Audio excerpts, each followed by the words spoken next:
What's up, YouTube? Your boy back again with another sport topic. We're talking NBA. The NBA free agency starts on July the 1st, and moves have already been made. I want to be the first to say that I was wrong, people.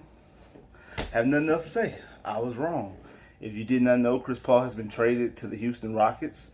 I thought that the Rockets, he was just using the Rockets as a leverage deal. Him, because he had reports of him going to the Rockets and having meetings with the Nuggets, and I thought he was just using it as a leverage deal to get the max from the Clippers. I think I was right about that because he did want the 5th-year max. If you don't know, only the team that you're currently constructed on can offer you a 5th year.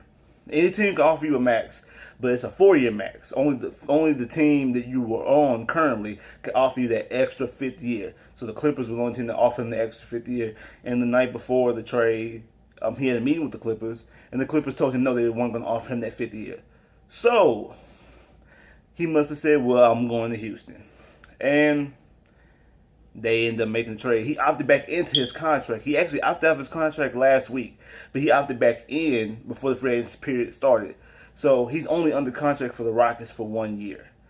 Now, like I said, I thought I was wrong because I said one of my first early videos was, is Chris Paul a good fit for the Rockets? I said no because to me it didn't make basketball sense. It still doesn't make basketball sense today. Right now, the day of the trade, it doesn't make sense, but it could eventually make sense because of the other moves that they're planning. And if these other moves happen, I'm gonna let y'all know what they are in a minute. If these other moves happen, then it's a genius idea. But as of right now, today, at like an hour after the trade happens, it does not make basketball sense because I'm gonna explain why it doesn't make basketball sense. But because I really thought if he would go somewhere, I thought he would mostly stay with the Clippers, which I think he wanted to stay because he loves the city of LA and he wanted that 5th year.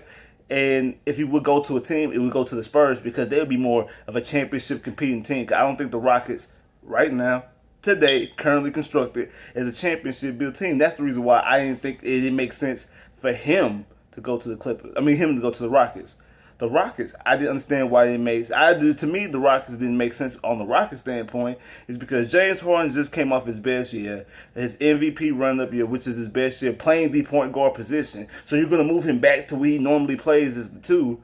So you're going to take the ball out of his hands, which is good for the turnover situations. But you just had him playing at the maximum he can play, and now you're going to minimize him.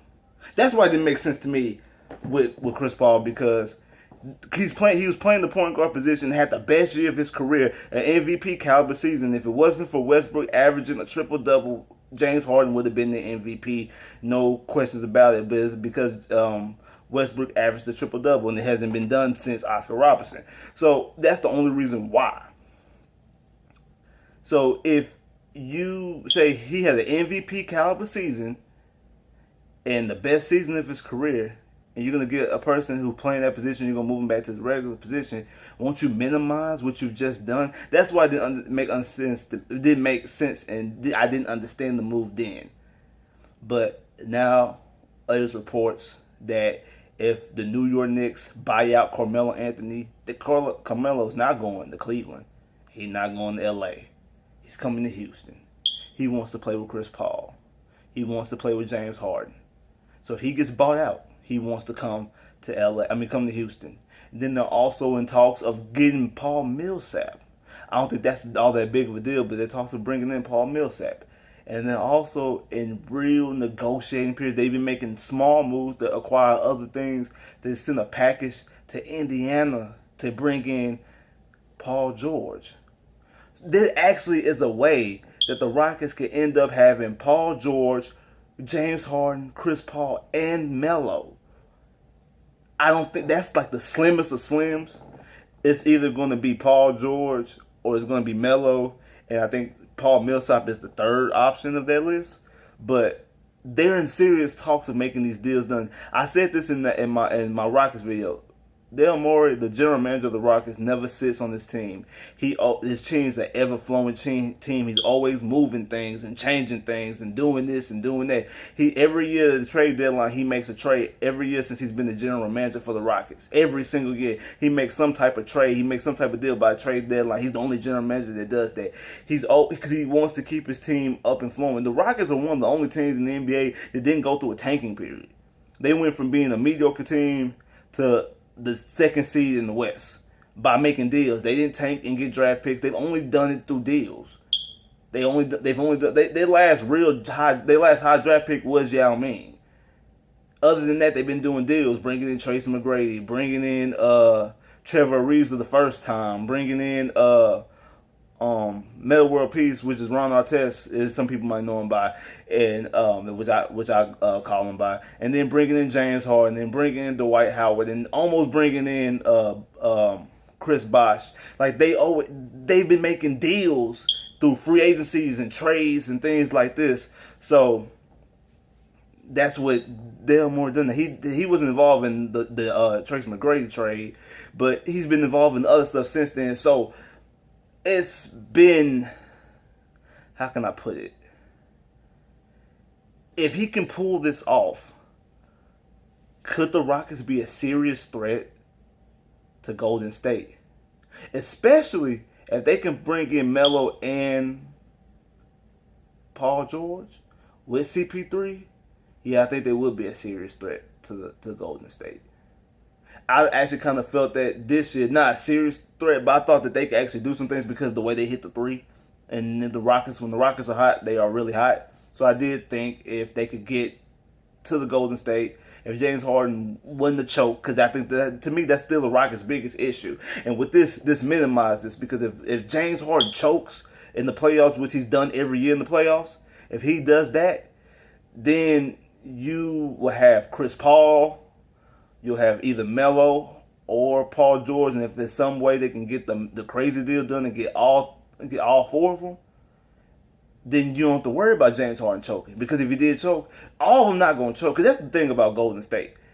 That's actually the real thing about Golden State.